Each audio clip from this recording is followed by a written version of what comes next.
नमस्कार विद्यार्थी मित्रांनो, ज्ञान संवर्धन अकॅडमीमध्ये तुमचं सहर्ष स्वागत आहे। विद्यार्थी मित्रांनो, आजच्या व्हिडिओमध्ये आपण घातांक हा घटक बघणार आहोत। घातांक हा घटक शालेय विद्यार्थ्यापासून शालेय स्पर्धा परीक्षांची तयारी करणाऱ्या विद्यार्थ्यांसाठी, त्यानंतर स्पर्धा परीक्षांची तयारी करणाऱ्या विद्यार्थ्यांसाठी अतिशय उपयुक्त असा घटक आहे। तर तो आजच्या व्हिडिओमध्ये आपण घटक बघणार आहोत। तर पुढे जाण्या अगोदर तुम्ही जर आपल्या चॅनलवर नवीन असाल आणि अजून पण तुम्ही आपलं चॅनल सबस्क्राइब केलं नसेल तर चॅनल सबस्क्राइब करून घ्या आणि बाजूला असलेलं बेल आयकनचं बटन दाबा, जेणेकरून मी अपलोड केलेल्या व्हिडिओचं जे नोटिफिकेशन आहे हे तुम्हाला सर्वात पहिल्यांदा मिळेल। तर चला बघूया घातांक हा घटक। आता या ठिकाणी घातांक म्हणजे काय, तर या ठिकाणी बघा गुणाकाराच्या स्वरूपात दोन ही संख्या मी मांडलेली आहे। आता या ठिकाणी 2 गुणिला 2 गुणिला 2 वगैरे असं आपण हे दोन ही संख्या एकूण 9 वेळेस मांडलेली आहे गुणाकाराच्या स्वरूपामध्ये। म्हणून येथे दोन ही संख्या 9 वेळा लिहून गुणाकार क्रिया ही दाखवलेली आहे।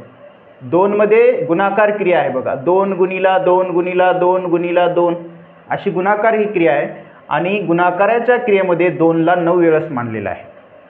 म्हणून हा गुणाकार 2 चा 9वा घात, याला कसं म्हणतो आपण 2 चा 9वा घात असा लिहितात आणि 2 चा 9वा घात ही घातांक संख्या आहे।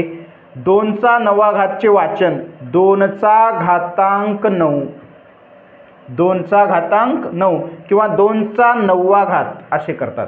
म्हणजेच या संख्येचं वाचन म्हणजेच 2 च्या डोक्यावर ही 9 ही जी संख्या आहे याला घात म्हणतात आणि हा पाया असतो, म्हणून 2 चा 9वा घात आहे।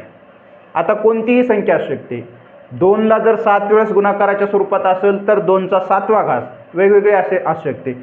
म्हणून या ठिकाणी आता 2 चा 9वा घात या घातांक रूपातील संख्येत 2 हा पाया आणि 9 हा काय तर घातांक आहे। म्हणून या ठिकाणी 2 गुणिला 2 गुणिला 2 गुणिला 2 गुणिला 2 गुणिला 2 गुणिला 2 गुणिला 2 गुणिला 2 हे किती वेळेस आहे, तर एकूण 9 वेळेस आहे। म्हणून 2 चा 9वा घात, म्हणून हा 9 ही जी संख्या असते म्हणजे ज्या संख्येच्या डोक्यावर आहे त्याला घातांक म्हणतात। म्हणून या ठिकाणी 2 चा घातांक 9 आहे आणि 2 ही जी संख्या आहे ती काय असते तर पाया असते।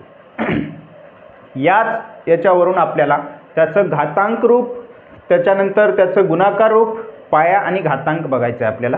आता या ठिकाणी बघा 1 चा 3रा घात आहे, म्हणून 1 ला गुणाकाराच्या स्वरूपात किती वेळेस मांडायचं तर 3 वेळेस मांडायचं। मग या ठिकाणी 1 हा पाया आहे आणि 3 ही घातांक संख्या म्हणजे घात आहे त्याचा। त्याच्यानंतर 3 चा 7वा घात आहे, म्हणून 3 ला गुणाकाराच्या स्वरूपात हे किती वेळेस मांडायचं तर 7 वेळेस मांडायचं। म्हणून 3 गुणिला 3 गुणिला 3 गुणिला 3 गुणिला 3 गुणिला 3 किती वेळ झालं 1 2 3 4 5 6 आणि गुणिला 3 हे झालं 7 वेळ। म्हणून या ठिकाणी 3 हा पाया आहे, 7 हा घात आहे। त्याच्यानंतर या ठिकाणी 7 चा 5वा घात आहे, म्हणून 7 ला 5 वेळेस गुणाकाराच्या स्वरूपामध्ये मांडायचं आहे आपल्याला। म्हणून 7 गुणिला 7 गुणिला 7 गुणिला 7 गुणिला 7 या ठिकाणी 3 हे 4 आणि 5 वेळेस झालं। म्हणून या ठिकाणी काय करायचं, 7 जे आहे 7 ही संख्या काय असेल तर पाया आणि 5 हा घातांक असेल। तसं 4 गुणिला 4 गुणिला 4 कारण 4 चा घातांक 3 आहे, म्हणून या ठिकाणी असं मांडायचं। म्हणून 4 हा पाया आणि 3 हा घातांक असेल। या ठिकाणी 10 गुणिला 10 गुणिला 10 गुणिला 10 गुणिला 10 आणि गुणिला 10 1 2 3 4 5 6 वेळेस, कारण 10 चा 6वा घात आहे म्हणून 10 या संख्येला गुणाकाराच्या स्वरूपामध्ये 6 वेळेस मांडायचं। म्हणून या ठिकाणी 10 ही जी संख्या असेल ते काय असेल तर पाया आणि 6 ही संख्या त्याचा घात असेल म्हणजे घातांक असेल। त्याच्यानंतर किंमत काढा। आता या स्वरूपामध्ये याची किंमत ठरवायची, म्हणजे गुणाकार करायचा, म्हणजे किती वेळेस गुणाकाराच्या स्वरूपामध्ये मांडलं त्याचं कॅल्क्युलेशन करायचं.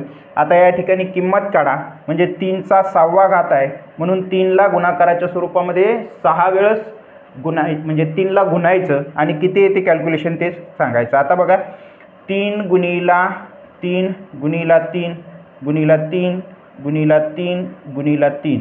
आता याचा कॅल्क्युलेशन करायचं. बघा 3 त्रिक 9, त्यानंतर 9 त्रिक 27, 27 त्रिक 81, 81 त्रिक 243, 243 त्रिक 729 येते. म्हणजेच या ठिकाणी काय येते 729. त्याच्यानंतर दुसरा आहे 2चा 6वा आपलं 6चा 3रा घात आहे म्हणून या ठिकाणी काय करायचं 6 गुणिला 6 गुणिला 6 करायचं. 6 6 36 आणि 36 गुणिला 6 करायचं. 36 गुणिला 6 जर केलं तर या ठिकाणी किती येते तर 216 येते.